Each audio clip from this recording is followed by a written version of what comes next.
This is WAW. What a week. What a week. PoliTricks. Welcome back to WAW. What a week. Hashtag PoliTricks. He returns like the positive promises of politicians in the lead up to elections. However, in this case, he and his words have far more credibility and seem to garner quite a positive reception. Please give a wow. Welcome back to our Minister of Interpretation, Botsang Modimowame Moiloa. Good morning, Brother Fresh. Brother B. And morning to the followers and the viewers. What's up? Kishapo, bra. Good week? The week has started very well. Yes, sir. It's been a good one. It's good. Look, it's going to be hectic, whether domestically in politics, Sure. towards the elections, more political parties, and globally as well. There's a lot of things are happening within the region and globally.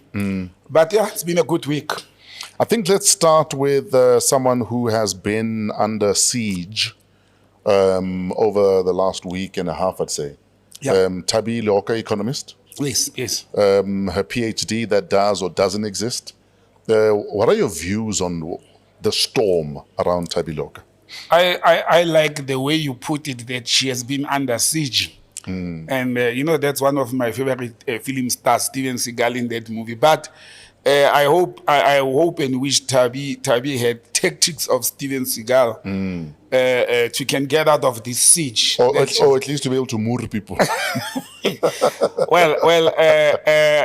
Look, Fresh, let me start by saying I'm one of the people who in various social media groups I was accused when I was digging into this whole thing, because we'll get into the politics of it. But when I was digging of what is actually happening here, I was accused by people to say I'm sympathizing with her, even if she has done wrong or she has lied about her qualifications. But I was basing it. I was not sympathizing. I was asking the question, why now? You understand? We have known Thabi as a doctor or to be having a PhD for many years. It didn't start 2-3 years back. It's almost 7-8 years since she's been referred to as a doctor. And I was asking myself, why now? Because when you conduct an investigation or an inquiry, you must look at the root of the whole thing. You don't just take it at face value. I didn't want to take it at face value of what the media reported, the Daily Maverick, the Business Day, and now the News 24. I wanted to check what happened at the beginning when everybody else, from the highest office of the land to international institutions and organizations, were referring to her as doctor. Yes, she may have claimed to have a PhD and be a doctor, but there was due diligence done by those institutions, and that's what I was looking at it from that angle. But you understand why there's an uproar, though? No, I fully understand why there is an uproar. I read a very interesting article by some gentleman referred to him as Bishop, because he's a doctor and he's a bishop, and he breaks it down very well to say the uproar is being caused by the fact that there are educated people in South Africa or in the world who actually have those certificates. They didn't represent them. Some are unemployed. There's so many graduates who are unemployed in South Africa. And also that they never ascended to the positions that she ascended to. But I still say, I do not understand and do not know how did Thabi end up falsifying or claiming to be having a PhD when actually her academic qualifications and background and already it was in prime. That is my biggest confusion also. And a part of me actually feels sorry for her, that for whatever reason she saw a need to misrepresent her qualifications. Because already with a master's, she was good for whatever she was asked to come and do. Of course, Fresh. And she actually has 2 master's degrees and Absolutely. From 2 prominent universities in the world. The University of the Witwatersrand in South Africa, Wits is one of the prime universities in the world, and the London School of Economics, the same institution where she claims or to have graduated, or London University with a PhD. So already she was the creme de la creme of the academics. She was in the prime. She worked for a company like Investec Limited, where how many people with their commercial law qualifications would like to work for Investec, would like to be, economic advisors. But let me tell you, that's where politics come in. And this is my thinking based on what I've did. There's a problem with white capital, and we should understand that the Rockefellers of this world and the Rothschilds of this world, they're running the countries, they're running the economies, they're running the world and the governments. They dictate from the USA to UK to South Africa and many other countries like Nigeria. They dictate to the political office bearers who should be people that they surround them with. And they will normally pick up the bright sparks in the communities or the societies, and that they can control, those that they can give bursaries, those that they can take to study abroad with their bursaries. They brainwash them, and they will use those people to surround the political office bearers. And this is a classical example of how imperialists and white capital use their so-called, in inverted commas, puppets and stooges to can influence policies of the country. And Thabile's case is a classical example that she was groomed, funded, and trained and registered as an economist by what? By the prime universities of the world that produce people that become tools and puppets of imperialists. She falls in that era. Then they go ahead when she's at the prime of her career. So are you saying she's fallen out of favor with someone? Look, I'll get back to that. I just want to tell you how she comes to rise into this position. Now she's an academic. She works for the blue chip companies of the world, the Investex of this world.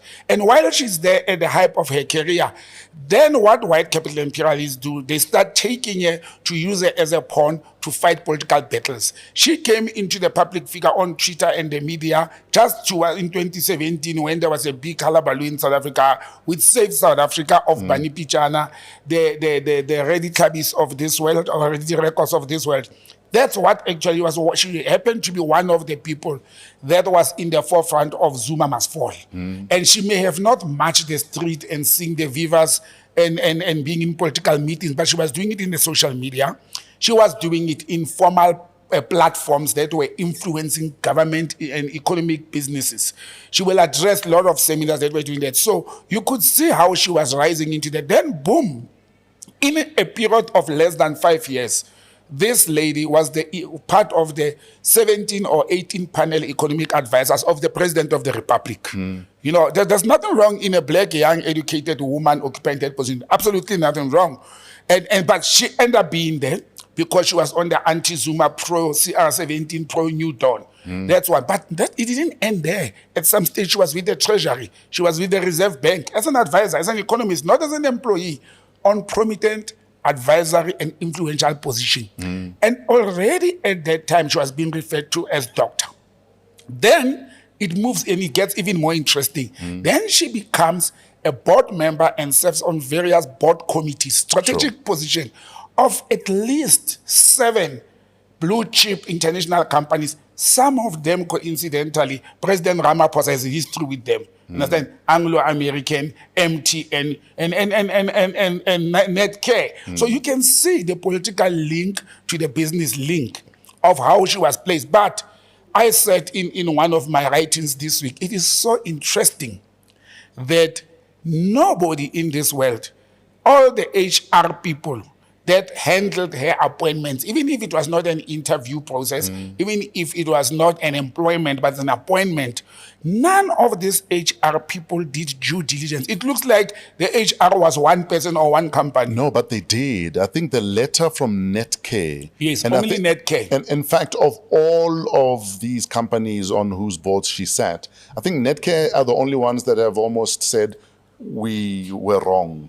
And what they basically meant by we were wrong was when we did our due diligence, it was clear that there is no PhD. Yes. But we ignored it and proceeded to appoint her anyway. Look, Fresh, Netcare is talking post facto. Yeah. And it was in 2021 when they said they discovered.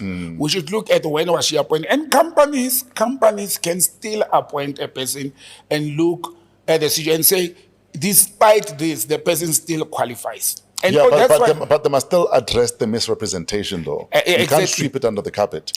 Look, because also, if you want to sit on my board, but I can already tell that you are lying to me, why am I still appointing you? How will you do your fiduciary duties? Where are ethics in that instance? Because I think Anglo did the same. Anglo have admitted that when we did our due diligence, it was clear there's no PhD here, but they still appointed her. But that takes us back to your question.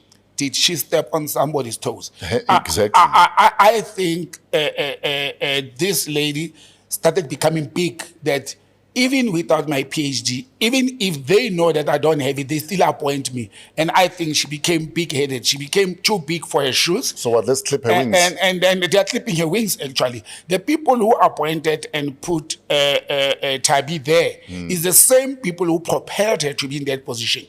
They paid her. And by the way, to serve on these boards, it is not cheap. It doesn't come cheap. There's a whole lot of money. I've got a brother who served in various boards. At some stage, he spent 2 years sitting at home, saving on prime board, 3 prime boards, without a salary, but with just board, fees. And he could live very well. But all I'm saying is the same people who propelled her, the same people who elevated her to that level, who knew that there was misrepresentation. I will not be surprised if Thabile wakes up and says, the very same people who put me in those positions are the same people who said I must claim to have a PhD, or who promised me a PhD. Because if you look at the link of these whole companies and the prestigious London School of Economics, that is also, ridiculously, in my words, silent about this matter. The fact that they responded to one media house when they were questioned whether she has qualification or not, for me, it's not sufficient. Why are they not coming out to put their position loud and clear? Not to one media house. We are relying on what London School of Economics has said to either the Daily Maverick or the Business Day. We are relying on what those 2 media houses, or one of them, is telling us. London School of Economics has not come out public for the benefit of their graduates, for the benefit of some of us who have been dreaming to can study there, to say, this is the official position. They haven't done that. But do they owe anyone an official position? Look, Fresh, that's a public institution, a very respected international. They do, at least, I saw the stories also on the BBC, and the BBC is actually quoting and referring to the Daily Maverick and the Business Day of South Africa.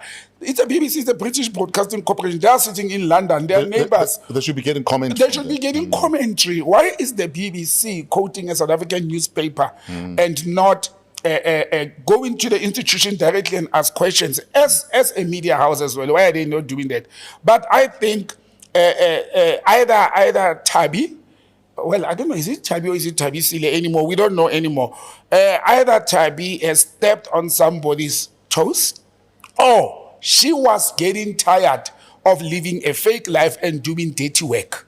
You understand? Because there has been dirty work to be appointed to these positions. I mean, this is the lady who was sitting. Do you know that one dangerous thing that she's actually stepping on or tearing?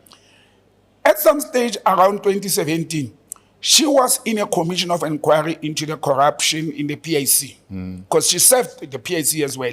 And under oath, she commented and she insisted that she's got a doctorate. Now that carries 5-year sentence to prison to lie under oath. There's something to mislead your future employer and something like that. They may dismiss you, they may withdraw you, they may say pay back the monies you earn, but to lie under oath. Pressure is a different story. It's a very different story, completely. She went on 702, live in her own words, not represented, not misquoted. I listened to that interview on the Clement Manyatela show. With Clement show. And she said, it's a lie, I do have a PhD. And that I will sue, and that I've changed my name, so they probably have the wrong name on the records, that side. And I think there was an opportunity there also to actually just come clean. PR, you need good PR skills. I always tell people, if you are cornered, and some of us in diplomatic studies who were trained, if you are cornered to reveal information that may put you into trouble, do not answer at that stage. And she lacked that. Number 2, the PR has always been wrong. She started very wrongly with this whole PR thing.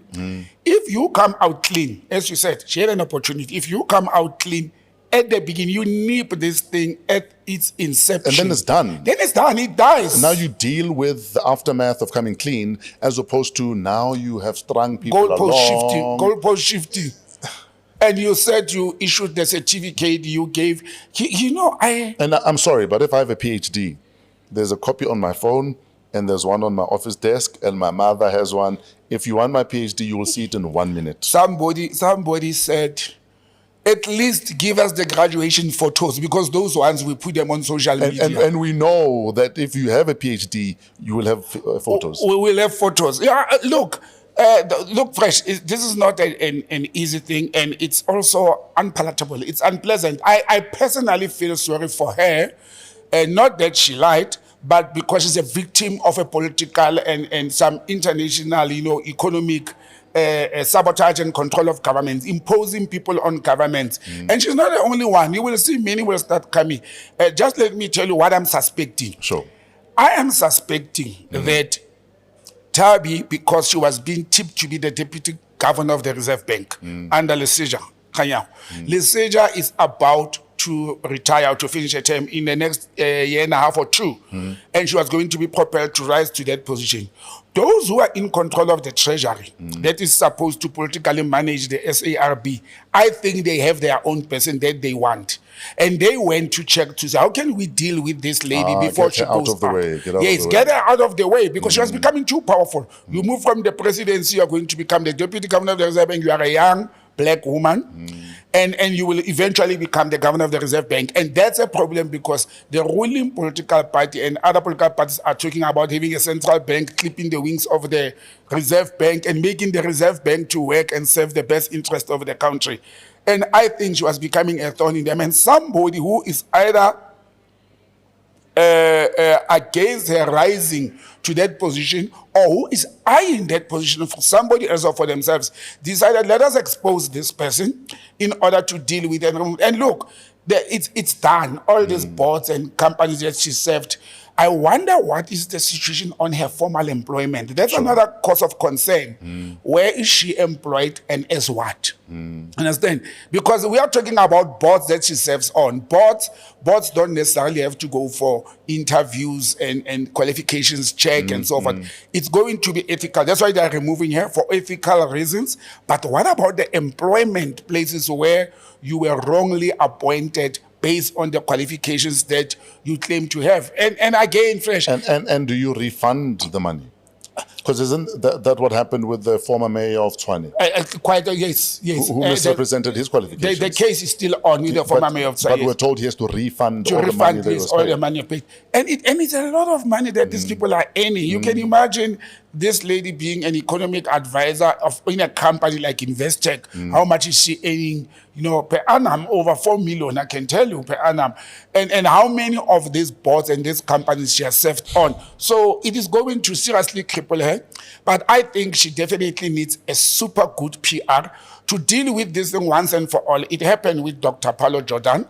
He dealt with it once when it happened. It died. Dr. Paulo Jordan is back on the political spectrum. We even forgot about that. We still see him as an elder.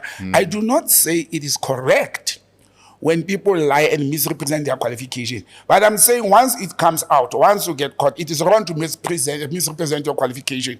But once it comes out, come out clear. There is nothing that kills a story like telling the truth. Yeah. It kills the story. It's actually a master PR move. Yes, it's a master PR. Just tell the truth and this thing died. And you can actually even make it short. I misrepresented myself and I apologize to the nation. You keep it there, one sentence. I'm sorry for all I heard. I'm sorry for all of the disappointed. What else can they say about that? Then, as you said, after that, you start dealing with the consequences. You start approaching the companies that appointed you. But I also think she's got aces in her sleeve. I think she's got things that she can tell that will actually cripple these companies. There's no way, Fresh, that 7, I've counted 7 at least, blue chip companies that appointed this lady into those positions, and none of them did a due diligence, or those that did, they disregarded it. You understand? Look, it is their prerogative to can disregard whether she's got a PhD or not. The lady has a master's in economic history and a master of arts. What more does she want? Again, somebody asked me, Botsang, what do you think she did that? And I said, I don't know. In fact, Rema said, I feel sorry for her. I feel sorry for her at a level of a lot of people in positions such as hers often feel so much pressure to appear to be what they're not. Yes. And they succumb to that pressure. And also because there is a massive market for And in fact, the fact that she misrepresented her qualification for me is actually a small issue. There are people who will even print a whole certificate that says, and there's even online institutions that you pay them X amount, and based on the strength of your work experience, will give you a qualification. Issue a qualification, You know what I mean? So I feel sorry for people who feel under that much pressure that they're willing to misrepresent their qualifications. We are not the same human beings, and our levels as human beings of strength and how we respond to peer pressure, professional pressure, and social pressure is different. Sure. And I think in this instance, she naturally lacked the ability to can sustain this pressure that was coming. I'm sitting here, I pray and wish to serve in 1 or 2 boards, during this year. If 5 comes, I'll be overwhelmed. You understand? So I must just test the space that am I capable of handling to serve on 5 prominent, not mere boards, and not fresh foundation. That is unknown, not to say undermine. What is wrong with the fresh foundation? Not to say undermine the fresh foundation, but I'm saying if I serve on fresh foundation and Kuvesh foundation compared to Ramaphosa foundation and Motsepe foundation and Zuma foundation, those are bigger names, but nonetheless, it also depends on what do you do then. Board, it's a board with a chair and 5, 6, 7 members. There's subcommittees of boards which are very influential. They make serious determinations. There's serious work to be done. Their expertise are needed. But it's peer pressure. And look, the humanitarian part of me kicks in to say mental colonialism, fresh, it's a very serious thing among African people. If a woman has 4 certificates, 4 postgraduate I know of, has got a junior degree, an honors, and 2 masters, what more do you want to can actually cook something, to can have something you don't even need? She doesn't even need that PhD. At the level that she has been at and the performance she has performed and the work experience alone. The work experience, it was more than enough. That's where mental colonialism comes. Colonialism has made African people to think we are not good enough. Sure. And the more degreed you are, the more we will accept you. I am more and more and studying almost every year for postgraduate studies on development, training, and current affairs, instead of going for a master's or a PhD, because I've noticed how useless those qualifications are. And not to say people must not go for their masters and their PhDs, but for me, in the fields that I'm operating on, I would rather go and do a 6 months intensive course on border management or immigration or state security. It is much more relevant to me to do those than to go and chase and writing a very thick 340-page PhD. Then I've got a doctor title behind me. And I think the problem also that we are sitting with is titles. Sure, absolutely. I think we must move. We're going to get a PhD in talking at the rate we're going. We should get honorary ones, then we are safe. If we have honorary doctorates, then we are safe. The Immigration Amendment Bill closes on the 31st of January. Yes. What are your thoughts on the bill? Look, you remember sometimes at the beginning of December, I think it was our first show, the first week of December, I had concern that how can the government release, there was 3 bills at that time, and the Immigration Amendment Bill, it was one of them, to say the timing is not correct to do it in December. And I'm very happy that Dr. Aaron Motsoaledi and the team at the Department of Home Affairs have listened to the complaints from the public, interested parties, which are mainly NGOs, as well as members of the public like me. Although I had time myself in December, I had given myself time to can go through that bill for 2 reasons. One, I've got personal vested interest in border management and immigration issues professionally. But secondly, playing into the political space, I looked at how political parties are playing regarding immigration laws. I think it was a good move for Dr. Motsoaledi and the team to can extend the date, although I still think they could have taken it to February. January is still a hectic month. We are dealing with a number of issues. But the 31st, by the time our viewers look at this show and remember that there's a bill that they must comment on, they'll be left with few days, less than 7 days. The extension is welcomed.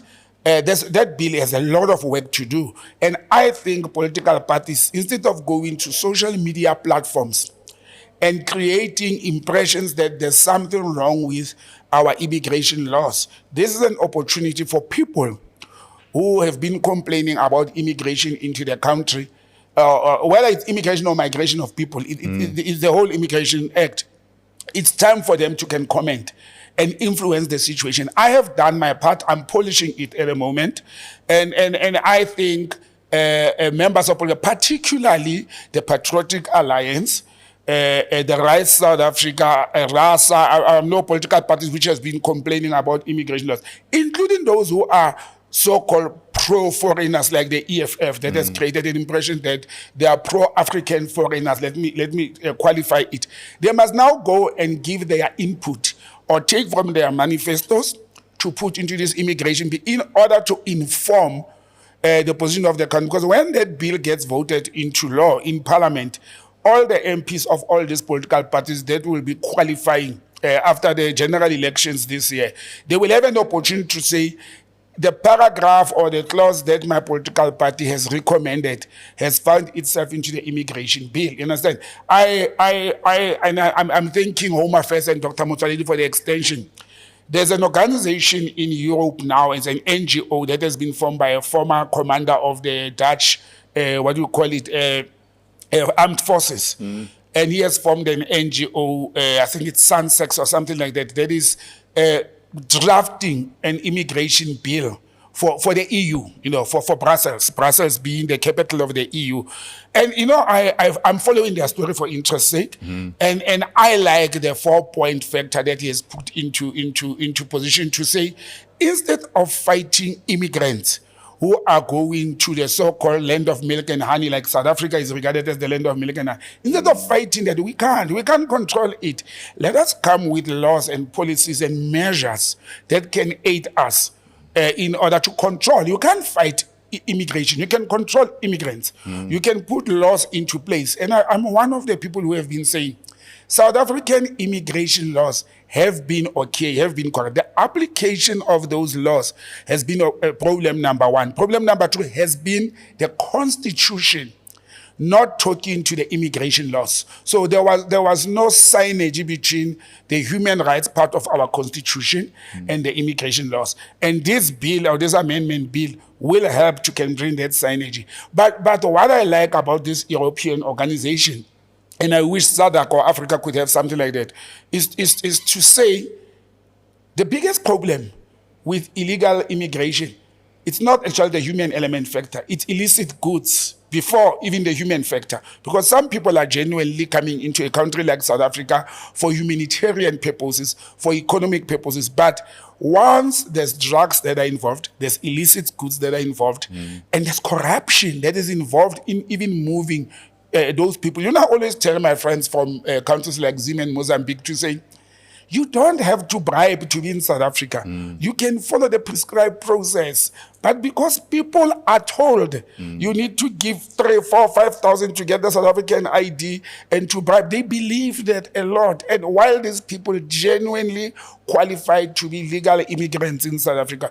So we shouldn't just, and this is my leave to political parties like the Patriotic Alliance and the EFF that is talking about removing the borders. As a Pan-Africanist, I don't believe in colonial borders, but the reality says to me, are we in a position as a nation or as nations of SADC and AU to remove borders? We are not yet at that stage. We need to come with policies, rules, and implement them, and laws. Implementation of laws and regulations. If we have a policy or a law of labor that says you can't appoint and employ people in South Africa for a skill that is present in South Africa and roaming the streets, and we don't enforce that labor law, then it defeats the purpose of that immigration law. Understand? So because the laws are there. The laws are there. The implementation. Exactly. And I hear people talking about porous borders. I'm fresh in my line of duty, and I put this as a disclaimer that I'm talking about borders in this instance in my private capacity as a political analyst.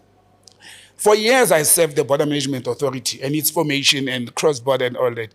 And I've been having a problem with people, including political office bearers, saying we have porous borders. Understand? We don't have porous borders. No country in the world, even countries with the best armies in the world, like Korea and the USA, they don't man the borderline 100%. It's impossible. Absolutely. To man the borderline 24/7. It's highly impossible. And it's thousands of kilometers.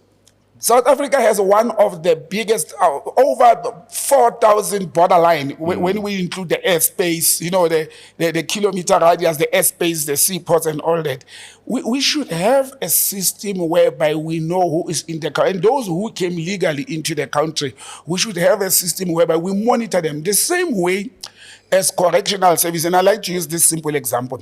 Correctional services has a system to can monitor parolees or people who are on parole. They've got correctional service officers who visit them at certain intervals, or these people must report to police stations, or whatever the system is there. We should have a system whereby if Botsang is a foreigner who came to South Africa legally for a certain period, we should be able to check periodically whether I am still living in the same address and doing what I said I'm coming to do in South Africa. And when time comes that has expired, another element that South Africa in the apartheid times and Europe is doing it now, that they did, and it worked. It worked. It was an apartheid, but it worked. To get a visa, whether it's employment visa or school visa or health visa, to come, we were not allowed to get it inside. So when you are inside, you get it when you are outside. So that when we deny you, go to the country embassy at home. You are being managed before you enter the shores of South Africa. And we dropped the ball. It should be. It should be like, but we dropped the ball. We ended up in a situation whereby we allowed NGOs through courts to can bring people into the country. And once the people are already in the country, that's where the constitution humanitarian part steps in to say, they are already here, you can't throw them out. And people will say, but they crossed the river. How did they enter the country? There is an element of corruption. There is a humanitarian element whereby the constitution says you can't throw people out.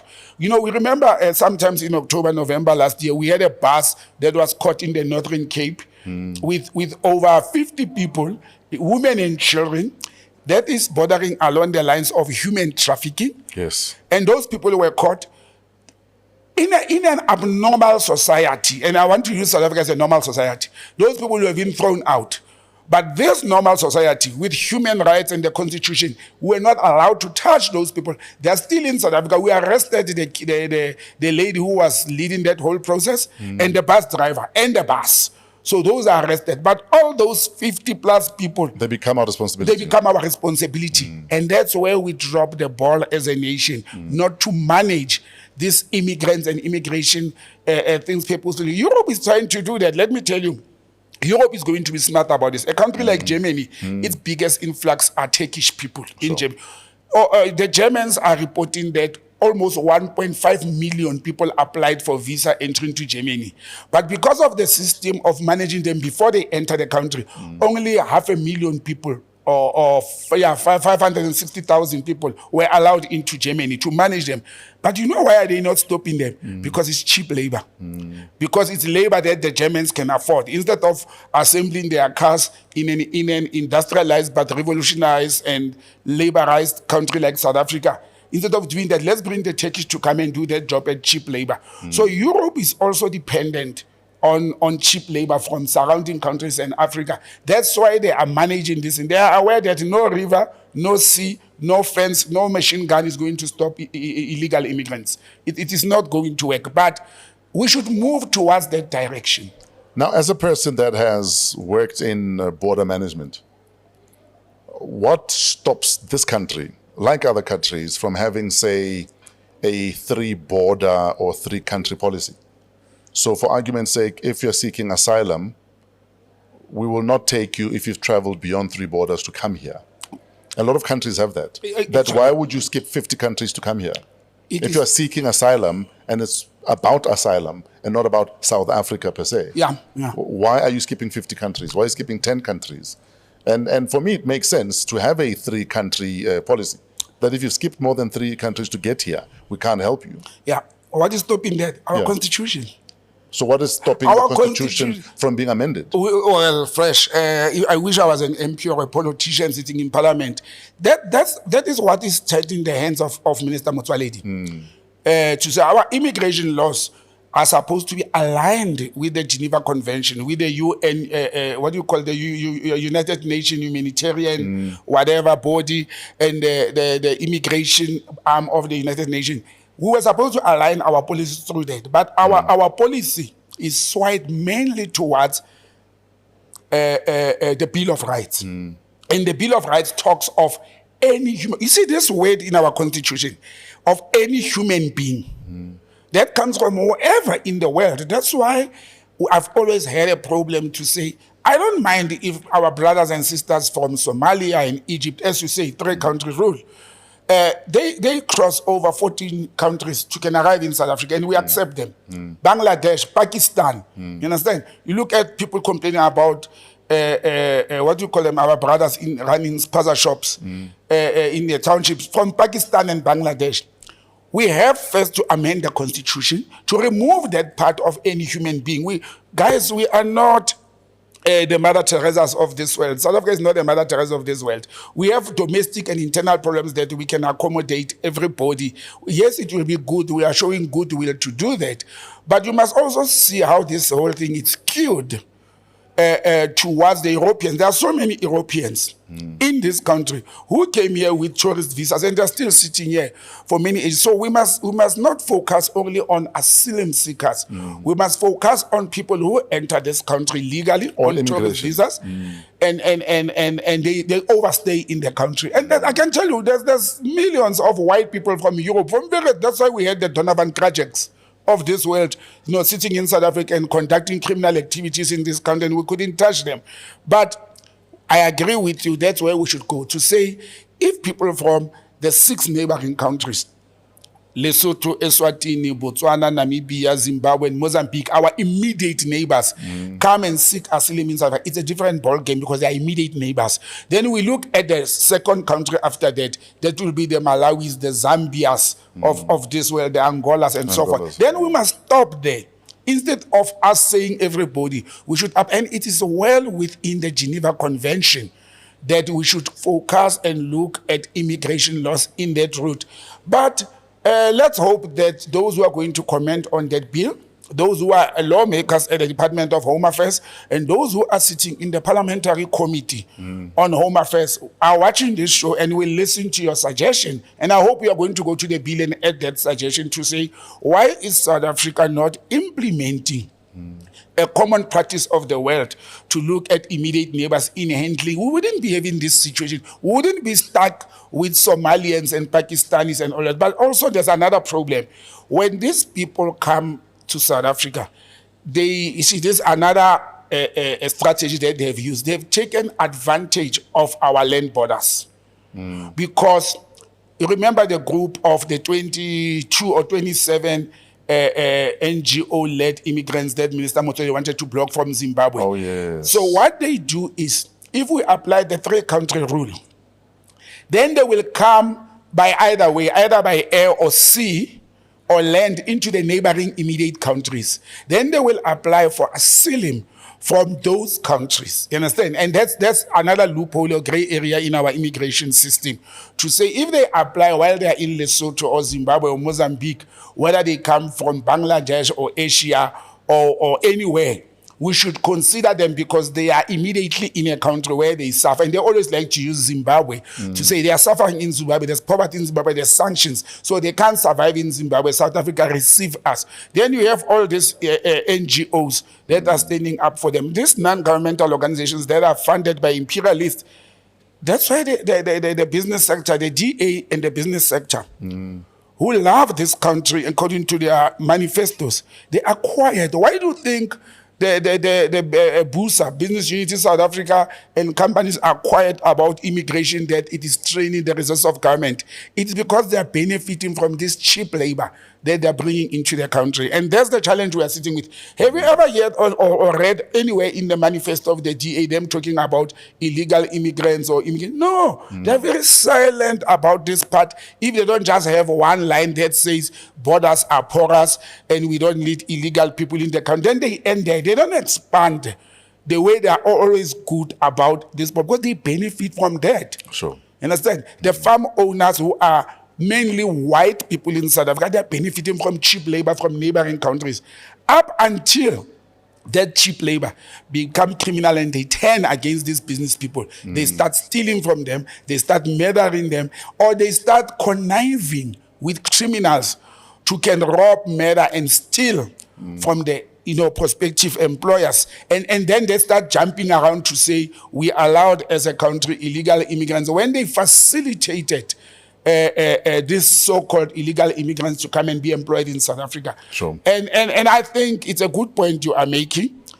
Part of our immigration law should say immediate neighbors should have priority. And when you look at our immediate neighbors, we are actually talking Zimbabwe to the main extent, Mozambique to a lesser extent. That's all. And Lesotho, it's mainly low-cost labor that are inside, but it's well controlled and it's well in shape.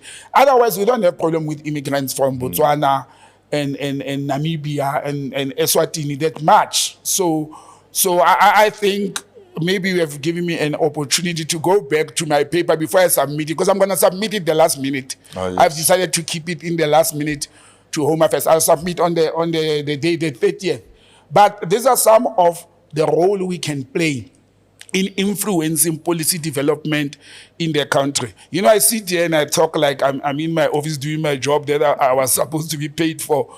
But for the love of this country and for going to the right direction, I think we should start contributing to those factors. But do our politicians listen, Fresh?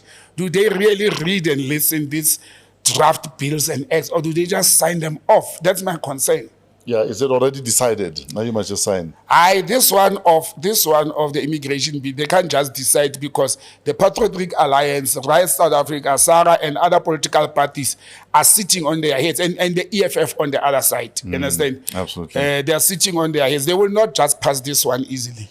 Now, speaking of the DA, the DA have questioned the motive of Premier of the Northwest Bushimape seeking medical help in Thailand. Mm-hmm.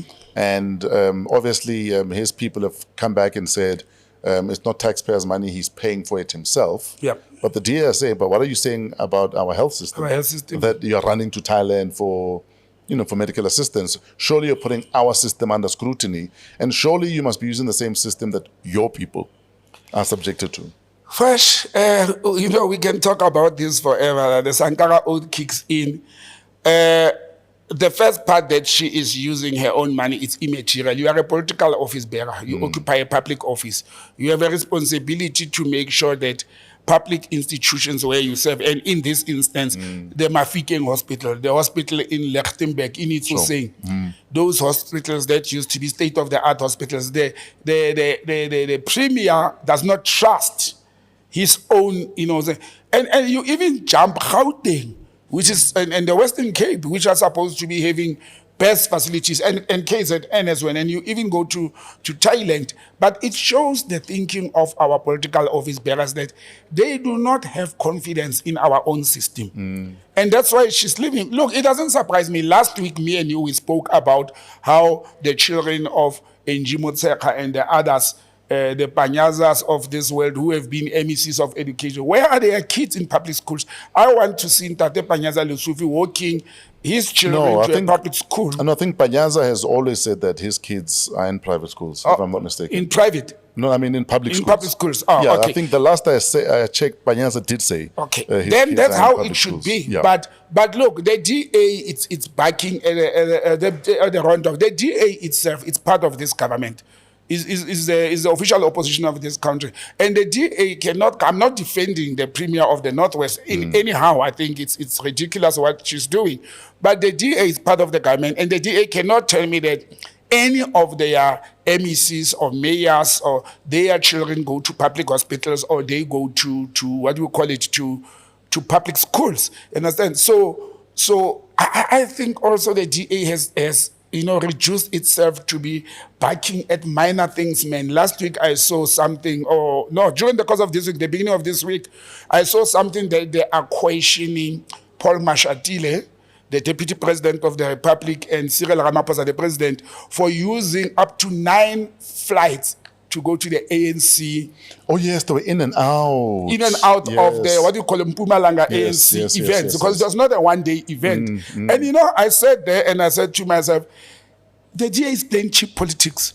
You understand? Very cheap politics, because the Constitution as well as what you call it, the presidential Ministerial manual handbook. The president has a different one than the ministerial one. Yeah. It allows that nonsense. I call it a nonsense that when President Ramaphosa wants to go and any president, I'm not talking about Ramaphosa. And the deputy also. And they want to go and address the ANC meeting, ANC private meeting. They use our taxes and resources. And somebody very smart came to me and said, do they stop being the president of the republic? Yes. At that time? No, they did not stop. And why they did not stop? Because the presidential handbook or manual, whatever it's called, that the DA is part of, and the EFF and everybody else, you understand? They are benefactors of that. For example, we have the leader of the EFF, and I'm using Judas as an example. Who is the leader of a political party having blue lights? Just like any other minister or premier, he's none of those things. So when it suits and benefit them as the GA, their mayors have blue lights, they've got this bill, they use them. They can't tell me that when the mayor of Cape Town goes to address meetings, he doesn't go with the bodyguards.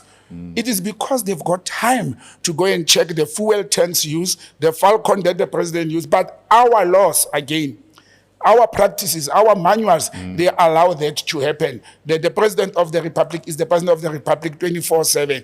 And all other presidents have used them. Until today, when President Mbeki and President Zuma go to address their foundations and their meetings and the role they play in the continent, President Mbeki plays very big role in peace and stability in the continent. Where do we think the fuel and the money that transports him come from? It comes from our taxes.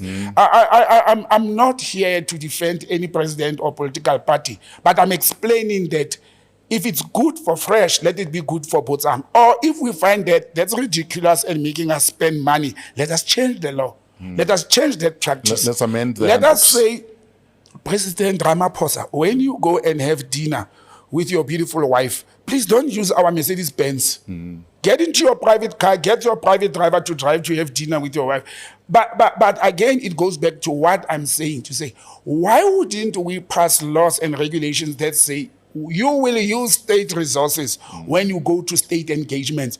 Even when you go to your house, don't use state resources. When you knock off, Park the car there. park the car, park the bulletproof S-Class and drive your own car to go to your own house. Why don't we put such regulations? Have your own driver. If you feel like your life is threatened in your own house, if you're in a state house, it's a different ball game. But park the car. You know, I told you I once had a very serious problem with an ambassador that I once served on. He liked, and I like that part about him. He liked that when it's Friday evening or to go out, to not abuse the driver. He will say, no, I'll drive myself. And the police in diplomatic cycles allowed the head of mission, the ambassador, to can drive within 100-kilometer radius. They didn't care what you are doing. You are allowed 100-kilometer radius over a weekend. You can take your kids to RTPS, for example. Sure. And I had a serious problem with that. To say, but this law is not right. I was not fighting the guy. I was fighting the law that I influenced to change. Understand? To say, why should I take the state vehicle and go and party and dine and have nice time with state monies? But again, the lawmakers in South Africa are the problem. We cannot come and back at Paul Mashatile for using the Falcon to fly to Kruger International Park 9 times to go to ANC meetings. Our laws and rules and regulations allow him to do that, and the DA must stop backing at that. That minister who has used her money, or the premier, to go to Thailand and seek medical help, I can stand up and say, Jacob Zuma used his money to go, and Didi Mabuza, to go to Russia and get medical attention. Some it's in a public space, some we don't know. Sure. Now, there's a saying, everyone wants to be a revolution until you tell them, but are you willing to be a Sankara revolution? Is that true? Yeah. These revolutionaries, the paper tigers and the noise makers, if you do not put that, and one day maybe we must have a discussion and talk about who is Thomas Sankara and what Thomas Sankara did for children, for his country, for women in that country. And he lived to that. The head of state who stood up and said, you are not going to drive Mercedes-Benzes. I've seen the president of Kenya did it recently, and of Zambia, to say, but there are cars that are parked there. Why do you need new cars? I've always said, why do we have these big engine cars that our ministers are driving? But it's the Sankara oath, it's the Sankara way of governing the country. if you want to be, I'll put it differently, if you want to be a political office bearer, and you love this country, and you care about this country the way the likes of Panyaza Lusufi have demonstrated that they love this country, stop abusing state resources. Apply the Sankara Oath. I will believe in people who do that. Absolutely. Go to public hospitals, public schools, drive yourself to work, for God's sake. Fresh, I drive myself everywhere. I don't have a driver. I trust myself behind the steering wheel, even if I ride cars off. Why, when I get appointed as a mayor, I want to sit at the back seat of a Mercedes-Benz and somebody's driving me when I can drive myself? And also, unless you're president and you are deputy or vice president, why do you need such a security detail? Like, you're a minister. How many people hate you or trying to kill you? How many people know they are ministers? Why are you so paranoid that your own people would want to take you out? The people who have put you in that position. Why are you so paranoid? The people who have said, we love Mamuluku Kubai. She's a young black woman. We want her to be Minister of Housing and she's doing very well. Why would you want to kill that person? Why would you want to attack that person? You understand? And these are some of the problems we are sitting with. I can tell you, I told people it costs this country 44 million rands per year to have one minister or deputy minister. They are all ministers in my books. 44 million to have one. 44 million. And we are sitting with how many? Over 50. How many millions we can save? And these cars and these two houses, one in Cape Town, one in Tshwane, and you have cars in Cape Town and Tshwane, and you've got bodyguards because they have to work 8 hours. It's pathetic that we are a developing country that is crying about budget constraints, and we still have ministers traveling with entourages. You understand? Yeah. You are in a BMW X5. There's another X5 in front, another one at the back, and it doesn't end there. These cars sometimes are escorted by even Metro Police to can take them out of town. If we invite a minister to come to this studio to talk to us, they don't only come with one kind, they are bodyguards. They come with 3 cars, then Joburg Metro will be here. It's costing the nation a lot. I just wish one minister can stand up. And I've seen an MEC in KwaZulu-Natal that I like, Jomo Sibia, at some stage staging up and say, I will live in my house in the township where, before I became an MEC, he was an MEC of Human Settlements in KZN. He remained in his private house. He drove himself to work. You understand? I want to see at least cabinet ministers, MECs, and premiers can just a quarter of you abandon these things. And we'll see the country progressing. Absolutely. We've spoken for an hour. Really? Yeah. Yeah. Is there anything you want to wrap up with, or are we good? No. What did we have in our book? I think we are good. Yeah, we had the West Bank whistleblower discrimination. Oh, yeah. Well, we can wrap up with that. But let me tell you, the West Bank whistleblower, I'm concerned if the whistleblower, what did he do, he or she do, when he was an IT and he was inside? Did he raise this matter with the management? So what is the matter? Okay, the matter is, and by the way, let's start by saying it has happened years back that First National Bank, another whistleblower, which was First National Bank, which is a sister to West Bank, is part of the First Rent Limited. At some stage, First National Bank was said to have charged its housing bond clients, blacks different from whites. In this instance, a whistleblower who was an IT specialist at the West Bank has come out and said when he was there or she was there, West Bank was charging its clients who were purchasing vehicles in this instance more than, like almost 18% when white people were paying between 8 and 11%. Wow. So there was discrimination. Now, I ask myself, where is the Financial Services Board in this instance? Where is the Financial Intelligence Center? Where is SCOPA? And the Public Protector's Office and the Competition Council? BUSA itself and the bank industry, the banking sector, that there is this allegation. For now, we can treat it as an allegation. FNB or West Bank has refuted these allegations. But again, I always tell people, to be a whistleblower and you are hiding and you are saying things without providing material evidence, it doesn't help the nation. This guy, I want to check if they have provided, they've confronted management of West Bank, because if you have done that, you can stand up and say, I did raise it with management. You see? Yes, and nothing was done. Nothing was done. Now I'm coming public because I'm outside, I'm not breaking Or any... you are disgruntled. Or you are disgruntled, but also it goes with an element of ethics. You see, it's not all of us who is not afraid to be in trouble. I've raised issues in government while I'm inside government, and that got me into trouble.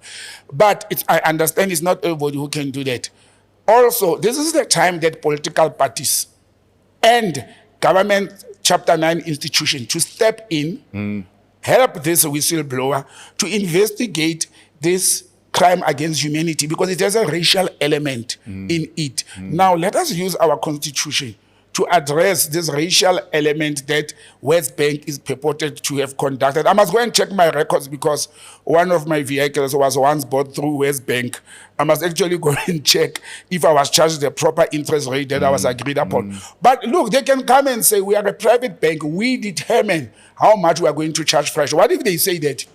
What if they say, when we profile DJ Fresh, we think he's risky, we think being a DJ is not, a stable job, therefore we'll charge you more interest than Jean-Pierre Vite, who is working for a government department or who's working for his father's farm and there's stable source of income for the last 20 years. So the bank can come and say that. We know it has a racial connotation to it, but if it's based on the work that black people were doing or applicants were doing, and not on race. Purely on color. Yes. Yeah, when it's based on purely on color. But look, Fresh, it doesn't surprise me.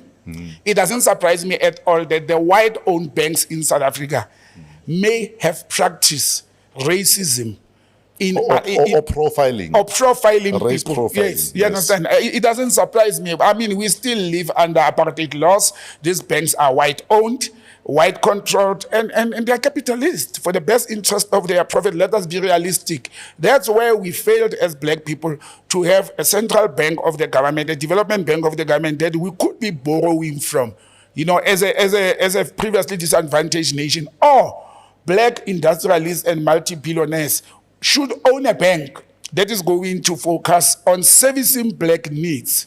And we fail to do that as a nation. We still rely on commercial banks. Even the government of the day, and this is very embarrassing, the government of the day is still banking with the commercial banks that robbed this country. If you look at accounts of almost every government department that I know, at least, they're banking with First National Bank. Why? Why is the government not having its bank that its monies must go into the government bank and earn interest and reinvest into people? And that's where the challenge is, that we failed to industrialize and commercialize business in South Africa as black people. Sure. And it's catching up with us. Now we go and we borrow from the people who oppressed us.